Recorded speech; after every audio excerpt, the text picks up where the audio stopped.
So, scene 4 follows quickly in the wake of 3. In terms of time, as the exterior of the farmhouse begins, I think so we've come out of the house, we've taken a step back from the intensity of this passion, and it's now dawn. So there's, I think, a moment of transition or rebirth being suggested in the temporal setting.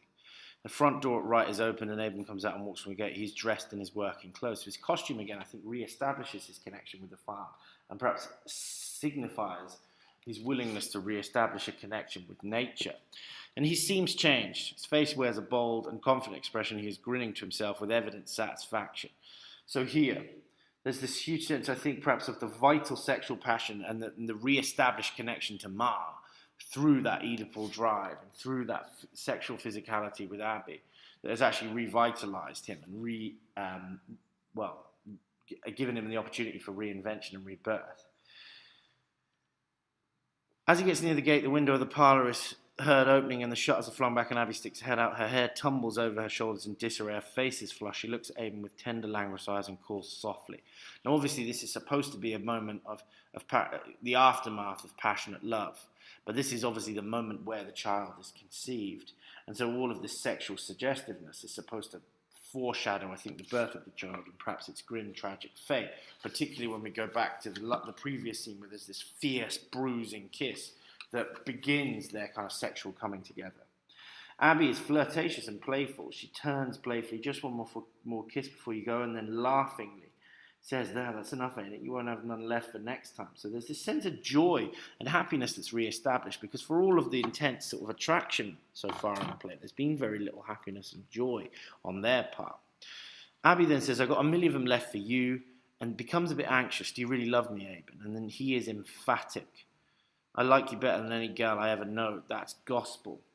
And so there is this moment of real authentic connection and conviction behind their passionate coming together here. But she isn't happy with this. Liking ain't loving. "Well then, I love you. Now are you satisfied?" "I be." She smiles at him adoringly. So the language and action are again slightly out of sync with each other. You know, this sort of begrudging declaration of love and then this sort of idiomatic affirmation, I be, shows us that there's a great deal of passion that is going on beyond, further than what is the characters are willing to register with their language. Further down, Abby, with a confident laugh, says, "Let him. I can always pull the wool over his eyes. I'm going to leave the shutters open and let in the sun and air. This room's been dead long enough. Now it's going to be my room." And then he frowns and says, "Aye," and then hastily, "I meant our room." So I think there's this sense of rebirth, and these are the careful moments, I think, that O'Neill drops into the play so that we don't immediately get behind the Abe and Abby relationship and see it as this central kind of correction to the Apollonian rigidity of a frame, as this uniformly positive relationship. You know, there is still the suggestion, I think, of her, a vestige of her materialism. So his sense of rebirth is tainted by this, and it sheds a kind of it gives a kind of smear or a taint. And then she changes this. "We made it ours last night, didn't we? We give it life. Our loving did. Well, Ma's gone back to her grave. She can sleep now." So sexuality is ultimately what has provided the impetus for maternal revenge through this sort of Oedipal rivalry of the son. It's their sexuality that is giving Ma the ability to go back to her grave, because it is the enactment of her revenge, and that is the logic that Abram understands it as such. And then he says, "May she rest in peace. You oughtn't to talk of this morning." And he just said, "It just come up in my mind of itself." So again, there's that huge sense of it being a subconscious drive, this Oedipal rivalry with Ephraim and the sexuality that it's ultimately motivated. It's a subconscious and fatalistic compulsion towards one another. And then Abby says, "Aye, goodbye, don't forget me." She throws him a kiss, he grins, then squares his shoulders and awaits his father confidently. So there's this sense of victory. He's proud here and thinks he's defeated his father because he's pleased with himself from the perspective of sexual revenge. Cabot walks slowly up from the left, staring up at the sky with a vague face. So I think there's this sort of element of innocence in his dramatic irony here in Ephraim, and it becomes even more important as we see this reversal of roles here. That Cabot says, "Purdy, ain't it? And then Aben looks around him possessively. It's a darn purty farm. So there's this sudden reversal of roles here where Ephraim is the one looking up at the sky, invoking the connection with nature and searching for a resolution of conflict, and is just admiring its beauty.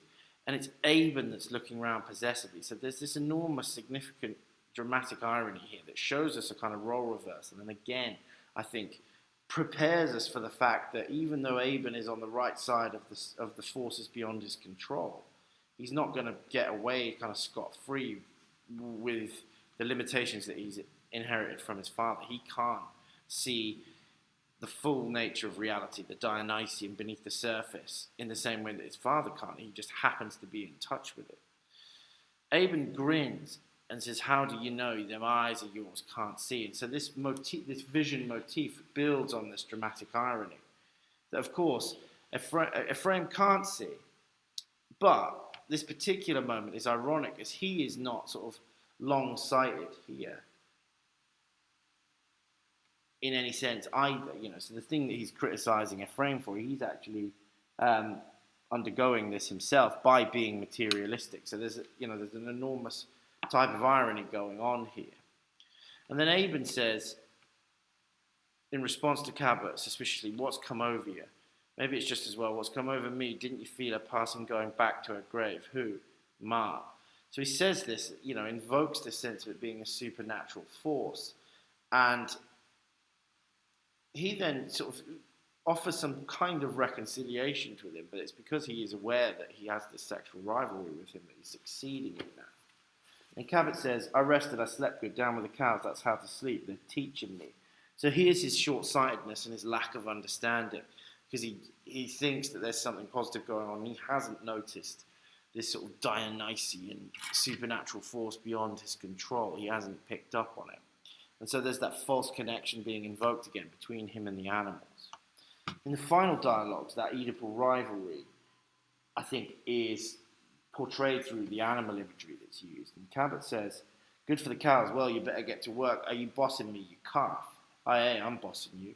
"Aha, see how you like it. I'm the prize rooster of this roost." So here, that competitive Oedipal rivalry is invoked through the animal imagery that's constantly being used, I think, to show those brutal, impulsive dynamics that affect the characters. The final line, Cabot looks after him with scornful pity, soft-headed like his ma, dead spitting image, no hope in him.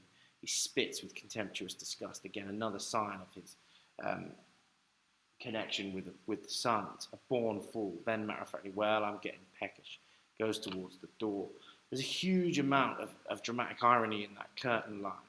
He says, "I'm getting peckish." "Well, I'm getting peckish." Because it shows Ephraim's kind of doomed state that he is inevitably going to come out on the wrong side of the forces of destiny, because he doesn't understand Aben. He doesn't understand himself in relation to Aben particularly, so he doesn't really have any understanding of the intense competition that he's up against, and actually he underestimates Aben's competitive, egotistical components that are something that he inherits from him.